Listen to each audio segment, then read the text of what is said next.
एक बार की बात है, एक बहुत बड़ी आर्ट गैलरी ने कॉन्टेस्ट डिक्लेयर किया। उसमें उन्होंने अनाउंस किया कि जो भी पेंटर पीस को डिपिक्ट करने वाली वर्ल्ड की सबसे अच्छी पेंटिंग बनाएगा, उसको $10 मिलियन का इनाम मिलेगा।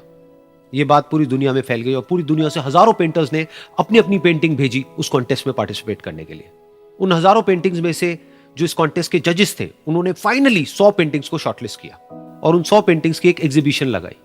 उस एग्जीबिशन में इन सारे पेंटर्स को तो इनवाइट किया ही किया, साथ ही साथ मीडिया वाले भी बैठे हुए थे और मीडिया वालों के साथ हजारों लोगों की भीड़ भी जमा थी। क्योंकि प्राइज अमाउंट इतना बड़ा था तो सबका इंटरेस्ट था ये जानने में कि कौन जीतेगा, कि वो पेंटिंग कैसी होगी और कौन वो पेंटर होगा जिसको इतना बड़ा अमाउंट मिलेगा। फाइनली वो दिन आ ही गया। वहां पर सारी ही पेंटिंग्स देखने लायक थी और एक से बढ़कर एक थी। उसमें से कुछ पेंटिंग्स थी जहां पर सबसे ज्यादा भीड़ थी। जैसे एक पेंटिंग थी जहां पर एक बिल्कुल साफ पानी की नदी बह रही थी, जिसके पीछे कुछ पहाड़ थे, उसके ऊपर बर्फ जमी हुई थी और पीछे से सनराइज हो रहा था।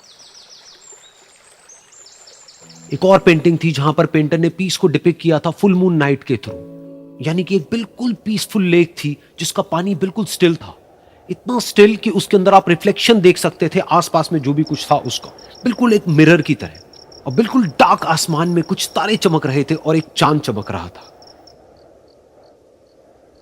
उसके अलावा एक पेंटिंग थी जिसमें बिल्कुल सफेद बादल थे, नीला आसमान था और बिल्कुल हरी हरी घास थी।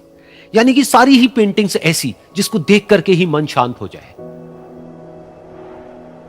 तो कॉन्टेस्ट बहुत ही टफ था क्योंकि सारी पेंटिंग्स एक से बढ़कर एक थी। तो जजेस के लिए शॉर्टलिस्ट करना कि कौन सी पेंटिंग बेस्ट है, that was very very difficult. लेकिन वो मोमेंट आ ही गया जब जजेस ने अपना माइंड मेकअप कर लिया और एक पेंटिंग को इन सारी पेंटिंग्स में से सिलेक्ट कर लिया और उस पेंटिंग को एक बड़े से कर्टेन के पीछे रख दिया। सामने वो सारे पेंटर्स बैठे हुए थे, मीडिया वाले थे और हजारों लोगों की भीड़ थी। सबकी क्यूरियोसिटी बढ़ती चली जा रही थी क्योंकि अमाउंट बहुत बड़ा था। लेकिन जैसे ही वो पर्दा हटा और सामने से सबने उस पेंटिंग को देखा तो सब हैरान रह गए। सब एक दूसरे की शक्ल देखने लगे। किसी को कुछ समझ नहीं आ रहा था कि एक्चुअल में हो क्या रहा है, क्योंकि वो पेंटिंग जो वहां पर दिख रही थी वो दूर दूर तक शांति को डिपिक्ट नहीं कर रही थी। तो सबको लगा कि शायद उस आर्ट गैलरी से कोई गलती हुई है या जजेस से कोई गलती हुई है और किसी गलत पेंटिंग को वहां पे रख दिया है। तो कुछ पेंटर्स एक साथ गए, जाकर के उस आर्ट गैलरी के ओनर से मिले और जाकर के उससे पूछा कि क्या ये कोई गलती है, गलती से कहीं कोई गलत पेंटिंग तो आपने वहां पे नहीं रख दी है। तो आर्ट गैलरी वाला थोड़ा सा मुस्कुराया और बोला, नहीं, ये पेंटिंग बिल्कुल ठीक है। जजेस ने इसी पेंटिंग को सिलेक्ट किया है और यही पेंटिंग आज की विनर है। सारे पेंटर्स ये जवाब सुन करके गुस्से से भर गए और सबने मिल करके रिवोल्ट कर दिया। और ये देख करके सारे मीडिया वाले अपनी अपनी जगह से खड़े हुए और भागते हुए गए उस आर्ट गैलरी के ओनर के पास में और अपने अपने माइक्स उनके मुंह के आगे कर दिए। तो अगेन वो आर्ट गैलरी का जो ओनर था वो हल्का सा मुस्कुराया और उसने कहा कि मुझे कुछ बोलने से पहले एक बार इस पेंटिंग को आप लोग ध्यान से देखिए, थोड़ा पास से देखिए, शायद आपको कुछ ऐसा नजर आए जो दूर से नजर नहीं आ रहा है। क्योंकि आप सबने एक चीज तो देख ली कि इस पेंटिंग में आंधी है, तूफान है, चारों तरफ सब कुछ तहस नहस हो रहा है, आसमान में बिजली कड़क रही है, काले बादल है, ये सब तो आपने देख लिया। लेकिन एक चीज नहीं देखी कि इस पेंटिंग में एक घर भी है। उस घर में एक छोटी सी खिड़की है जहां पर एक आदमी खड़ा हुआ है।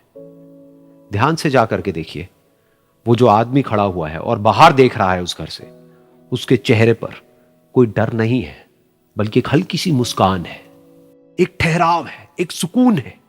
और यही है शांति का असली मतलब।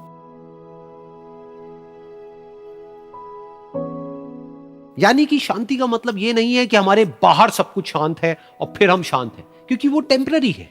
असली शांति का मतलब यह है कि हमारे बाहर चाहे जो कुछ भी हो रहा हो, हम अंदर से पूरी तरह से शांत हैं, हमारा मन शांत है। क्योंकि जिसका मन शांत नहीं है, उसको चाहे आप कितनी भी सुंदर से सुंदर जगह पर ले जाकर के बिठा दो, वो वहां पर भी जाकर के दुखी ही रहेगा। लेकिन दूसरी तरफ से जिसका मन शांत है, उसके बाहर चाहे कुछ भी हो रहा हो, चाहे मौसम कैसा भी हो, चाहे उसके आसपास में सब कुछ तहस नहस हो रहा हो, तूफान हो, लेकिन वो अंदर से बिल्कुल शांत रहेगा। और यही है शांति का असली मतलब।